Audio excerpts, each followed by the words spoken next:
Sean, when you guys learned this morning that Star was going to be out, what was that process like, and did it add any extra chaos to the morning, like right before the game like that?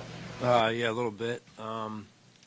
It's interesting. Last year we tested every day, and I don't think we ended up having any positives on game day. We had quite a few of ours last year, the day before the game, day before the trip, or the day of the trip. But first time in my recollection that I can remember having one on game day, the morning of. So, we hope Star gets better and quickly. Not ideal, but I'm real proud of the way the guys responded. The defensive line, the defense, everyone, the staff went into action pretty swiftly there. Kevin Meegank, Nate Bresky, Brandon Bean, all the people that helped out did a great job. Sean, you were pretty open about needing a running game. Did you feel like you challenged your offense? And if so, were you pretty happy with how they responded today? Yeah, I thought Brian Dable called a great game. I really did. And changed the look, enough, and changed the profile of the offense. And I thought that was well executed and good to get Steph going there. And he gives us a ton of energy. So many big offensive games over the last couple of years, but this kind of game, when you're running it and you keep doing it, what's that do for a team? Well, just ask an offensive lineman what that does, right? It's good for all of us. It's good for the entire football team, and it was fun to watch. It really was. The running backs making plays, offensive line helping us make plays in the running game, and then getting the ball up in the air a couple times to some really good receivers, and then hitting the tight ends. I mean, it was a good game plan, as I said, by the offensive staff and Brian, and then Brian went and called a heck of a game. Do you remember a game when every starting member of the secondary had a takeaway? Do you remember anything like that? I don't know. They probably know, those guys in there.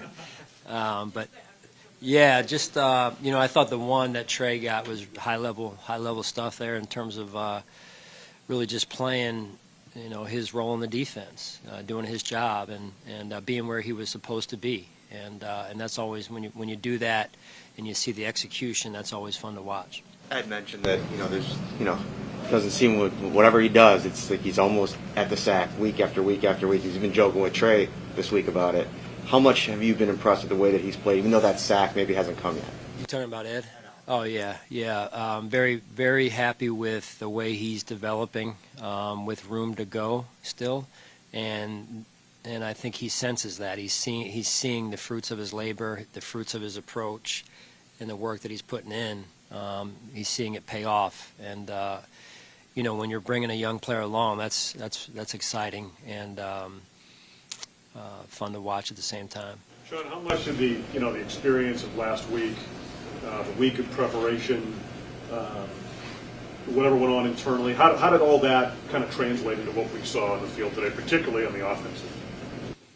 Well, I mean, it wasn't just, those conversations weren't just specific to one side of the ball or the other. It was our entire team, and I really appreciate the leadership on our football team.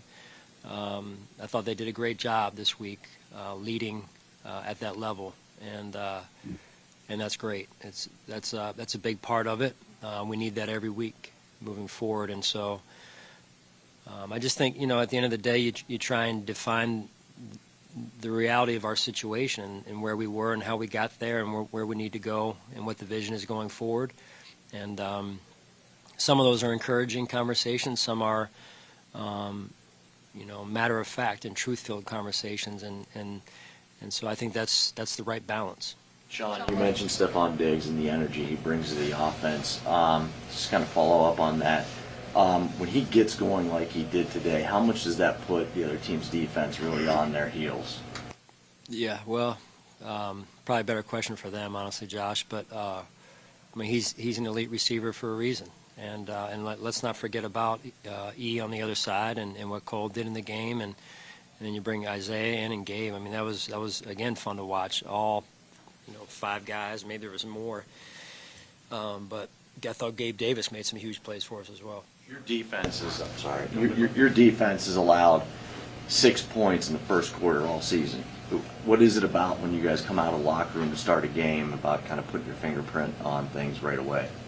Again, I think that give the defensive staff credit. Leslie Frazier has them ready to go. They come up with a good plan, and the players seem to understand the plan early in the game, which is critical to play well early in the football game. So, but again, it's all three phases working together, because some of those are, hey, offense is possessing the football, or today you saw the defense go 3 and out. Field position, I think another 3 and out or a takeaway field position. So that complementary piece has to continue to thrive for us. What changed for you guys with AJ replacing Tremaine? I don't think much, really, just in terms of the way we called the game, the way we shaped the game plan. Listen, we need and want Tremaine out there. He's one of our leaders, one of our captains, and and has played a lot of good football for us this season. So, I think what you saw out there was AJ, a lot of trust and faith in AJ, and he's a good football player.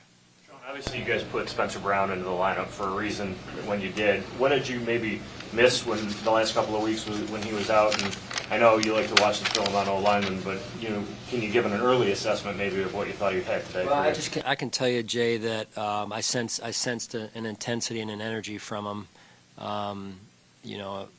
And that's as best I can tell you right now. And then we ran the ball, I thought, effectively, in particular in the second half, mostly I think in the third quarter. Again, a young player. Let's not put him in the Hall of Fame yet. Okay, please help me with that. He's a young player that has to continue to learn what it takes to play in this league, and he knows that. And that humble and hungry approach, man, is real, and we need to carry that forward next week. Gold Jackets, Matt Breida had a really good game. A guy that hasn't seen a lot of playing time this year. What did you see from him?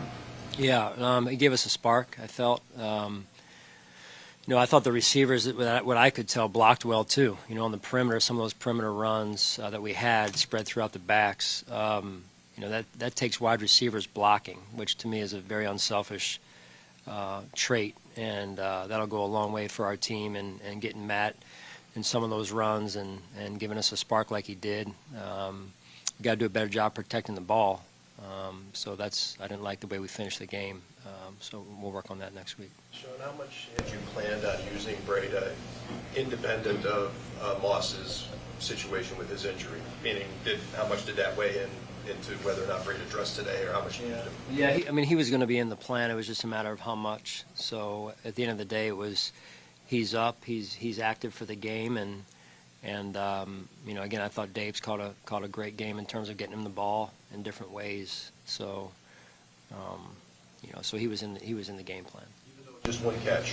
Dawson Knox's influence just being on the field as somebody that the Jets had to worry about. Yeah. What did you see from that? Yeah, he completes our offense just in terms of his role and what he means to Josh, and love his unselfish approach as well. He's one of the guys that is well liked, on offense, defense, and special teams because of the energy he brings, and not only the player he is, but the energy he brings and how unselfish he is in his approach. I saw Isaiah come in right before the game, kind of gather up the receivers and gave some type of speech. How much has he evolved as a leader? I mean, we think of him as the jokester, right? Isaiah McKenzie, yeah.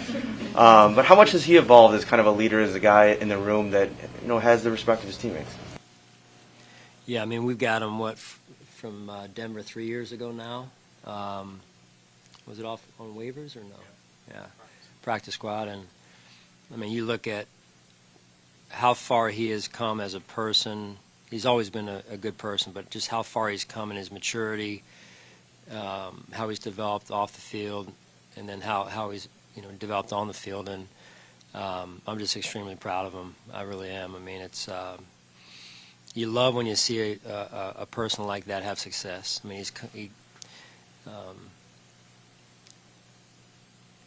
He's part of the reason why we are who we are. Just in terms of his story, you guys should look into his story a little deeper. He hasn't come from much, but he's offered so much to our football team. Did he come out okay? He was banged up at the end there? Yeah, I haven't talked to Nate. I believe so. So we're talking about intensity from whether it be McKenzie here or that anecdote or Spencer Brown, all the different things. It's hard. You can't manufacture it, but what did you try to do in the week leading up to this game after what happened last Sunday in terms of trying to get these guys to flip that switch, if there is such a thing? I mean, I know that in the sports psychology of it, you think about that a lot.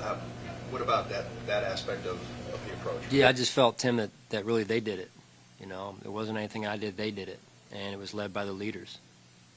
So. Sean, you fared well in the red zone today. How encouraging was that, your success inside the 20-yard line? Yeah, it's big. You got to do that. I thought we struggled. I think we had another opportunity or two in the first quarter maybe to go up with a wider margin at that point. So red zone plays an important role every week, and I was glad to see us do what we did this week. How much do you think Isaiah can help you in that regard? You saw what he did on the jet sweep. Is that something you want to see more of maybe? It's just, again, that was great game planning by the offensive staff. So whatever the situation calls for, whatever they think is the right formula, that's what they're going to do. Last one, what does Micah and Jordan mean for this team? Not only their play on the field, but their leadership. Yeah, huge for me, for our team. I mean, every ship needs a rudder, right? In terms of to steer it where it needs to be, where it needs to go, and those guys do a phenomenal job, as well as some others here for us and for me. So it certainly helps out a lot.